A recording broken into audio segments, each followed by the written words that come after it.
तो दोस्तों आरवीएनएल यानी कि रेल विकास निगम लिमिटेड यहाँ पर कई पिछले 5 साल में अगर आप देखेंगे तो मल्टी बैगर रिटर्न्स देखने को मिली। लेकिन पिछले 1 साल में अगर आपने इन्वेस्ट किया होगा इस कंपनी में तो बहुत ज़्यादा वेल्थ डिस्ट्रॉय होती हुई नजर आई है। लगभग 40-50% यहाँ पर भी शेयर में करेक्शन आ चुकी है।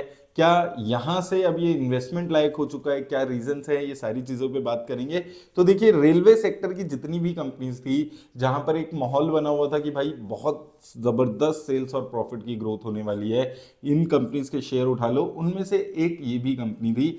इसका देखिए शेयर मल्टीबैगर बना है लेकिन उसके साथ साथ इसका जो प्राइस टू अर्निंग है वो भी बहुत ज्यादा बढ़ चुका है और वो भी एक रीजन है कि यहाँ पर इस कंपनी का शेयर जो है वो इतना ज्यादा बढ़ा है। क्या कॉरेस्पॉन्डिंग सेल्स और प्रॉफिट में उतनी ग्रोथ आई है? बिल्कुल वो नहीं देखने को मिला। ये शेयर भी बाकी रेलवे शेयर्स की तरह नैरेटिव पे चला है कि बहुत जबरदस्त कुछ होने वाला है रेलवे सेक्टर में और ये कंपनीज हैं जो और भी ज्यादा जबरदस्त रिटर्न्स देंगी। लेकिन 2024 के बाद यहां पर भी स्लो डाउन आया। उसका सबसे बड़ा रीजन क्या है कि देखिए थोड़ी सी 2024 के बाद से थोड़ी सी जो इन्वेस्टमेंट है इंफ्रास्ट्रक्चर पे और अदर चीज़ों पे वो थोड़ी सी अभी कम हुई है। May be later on later stages पे बढ़ेगी, लेकिन अभी पिछले 1-1.5 साल में जो इन्वेस्टमेंट है वो उतनी एग्रेसिव नहीं हो रही है जितनी पहले 2024 से पहले देखने को मिल रही थी। और आरवीएनएल जैसी कंपनी इंफ्रास्ट्रक्चर कंपनी है जो रेलवे से रिलेटेड टेंडर उठाकर वहां पर इंफ्रास्ट्रक्चर का काम करती है, तो ऐसी कंपनीज पे डायरेक्ट इंपैक्ट आता है गवर्नमेंट की अगर स्पेंडिंग थोड़ी बहुत कम होती है। और वही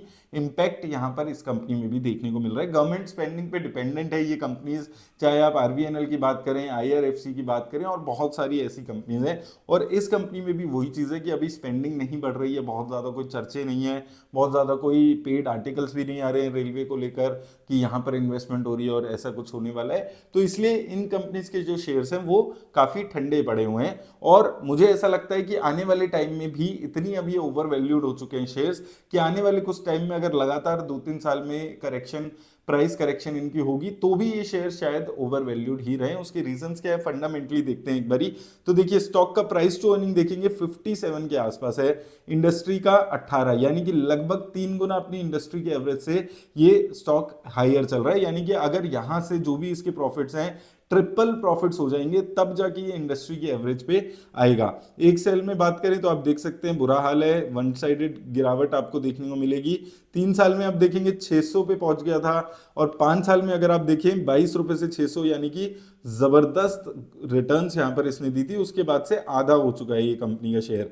प्राइस टू अर्निंग देखिए यहां पर 5-6 की हुआ करती थी, वो बढ़ के एक टाइम पे 87 की पहुंच गई थी जो अभी गिर के 57 के आसपास की चल रही है। तो अभी भी बहुत ज्यादा ओवर वैल्यूएशन है। एवरेज अगर आप इंफ्रा कंपनीज देखेंगे तो 20-22 की आपको प्राइस टू अर्निंग देखने को मिलेगी। तो एट बेस्ट लगभग आधी तो इसकी वैल्यूएशन यहाँ से होनी चाहिए। अगर हम यहाँ पर ओवरऑल रिटर्न्स की इसकी ग्रोथ की बात करें तो देखिए आप पिछले 3 साल से सेल्स फ्लैट है, कुछ खास ग्रोथ नहीं देखने को मिली है। 4 साल से आप उठा सकते हैं 19,000, 20,000, 21,000, 19,000 ये रेंज में चल रहे हैं। प्रॉफिट भी 1100, 1300, 1500 दिन 1200 दिन 1100, तो बहुत ज़्यादा ग्रोथ नहीं है। प्रॉफिट में 3 साल में 5% की ग्रोथ है। ओवरऑल भी अगर हम 10 साल में भी देखते हैं 14% की ग्रोथ है। और 57 की प्राइस टू अर्निंग इंफ्रास्ट्रक्चर में सेक्टर में अगर किसी कंपनी की है और सिर्फ 14 की प्रॉफिट ग्रोथ है या 20 की सेल्स की ग्रोथ है, तो यानी कि बहुत ज्यादा ओवर वैल्यूड अभी ये शेयर यहाँ पर आपको नजर आएगा। अगेन यहाँ पर मेजर जो स्टेक है वो गवर्नमेंट का आपको नजर आएगा। म्यूचुअल फंड्स बहुत ज्यादा इंटरेस्टेड नहीं होते हैं, मेजरली एलआईसी ने पैसा लगाया होता है। तो वही चीज यहाँ पर वही कहानी है जो इस कंपनी में भी रिपीट हो रही है। लेकिन यहाँ पर जो शेयर है वो बहुत ज्यादा ओवर वैल्यूड है जो बाकी कंपनीज हैं उनके मुकाबले। जैसे हमने आईआरएफसी की बात की थी वहां पर इतनी ओवर वैल्यूएशंस नहीं देखने को मिल रही है जैसी यहाँ पर देखने को मिल रही है। और मुझे लगता है कि अभी यहाँ पर इतनी ज़्यादा ये ओवर वैल्यूड है, या तो कोई बहुत बड़े प्रोजेक्ट की कोई बहुत बड़े इन्वेस्टमेंट की जब अगर अनाउंसमेंट नहीं होती है और सेम सिनेरियोज चलते हैं तो यहाँ पर आपको एक लंबा इंतज़ार करना पड़ सकता है इस शेयर में फिर से ऑल टाइम हाई देखने पे। और वो नेक्स्ट साइकिल जब शेयर मार्केट की आएगी तब शायद यहाँ पर आपको देखने को मिले। तो उम्मीद करता हूँ आपको हेल्प मिलेगी इस वीडियो से। धन्यवाद।